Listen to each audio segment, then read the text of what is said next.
Hi friends, ఈ ఫోటోలో సాష్టాంగ నమస్కారం చేస్తున్న విగ్రహాన్ని చూడగానే చాలా మందికి అర్థమయ్యే ఉంటుంది ఈ విగ్రహం ఎక్కడ ఉందో అని.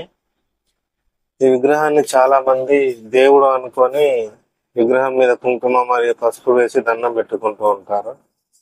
కానీ నిజానికి ఈ విగ్రహం దేవుడు కాదు, ఇది ఒక మనిషి విగ్రహం, విష్ణుమూర్తి యొక్క భక్తుని విగ్రహం. ఈ విగ్రహం అలిపిరి నుంచి తిరుమలకు వెళ్లే మెట్ల మార్గంలో పాదాల మండపం ముందు ఉంటుంది.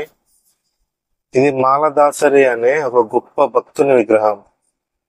మాలదాసర్లు అంటే సంక్రాంతి పండుగ సమయంలో వీధి వీధులు తిరుగుతూ పాటలు పాడుతూ సంచరించే హరిదాసులు కనబడుతూ ఉంటారు కదా, వారినే మాలదాసర్లు అంటారు.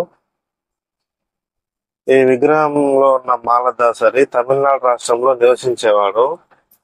ఈయన హరిజన కులంలో పుట్టి వైష్ణవ ఆచారాలను పాటించి విష్ణుమూర్తిని పూజించేవాడు.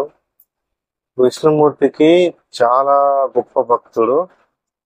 విష్ణుమూర్తి ఈయన భక్తిని మెచ్చి ఈయనకు కనిపించి ఏం వరం కావాలో కోరుకోమని అడగగా, ఈయన మీ పాదాల వద్దనే నేను ఎప్పుడూ ఉంటూ మీకు సేవ చేస్తూ ఉండాలని కోరుకుంటాడు. అందుకే విష్ణుమూర్తి యొక్క తర్వాతి అవతారమైన శ్రీ వెంకటేశ్వర స్వామి సన్నిధిలో ఆయన పాదాలు కొలువై ఉన్న పాదాల మండపం వద్ద ఈయన సాష్టాంగ నమస్కారం చేస్తూ విగ్రహం అయిపోయాడని పురాణం ప్రకారం చెప్పుకుంటారు.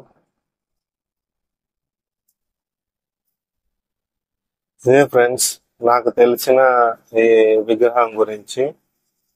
దయచేసి ఈ వీడియోను చూసిన వారందరూ సబ్స్క్రైబ్ చేయడం మాత్రం మర్చిపోకండి. Thank you friends.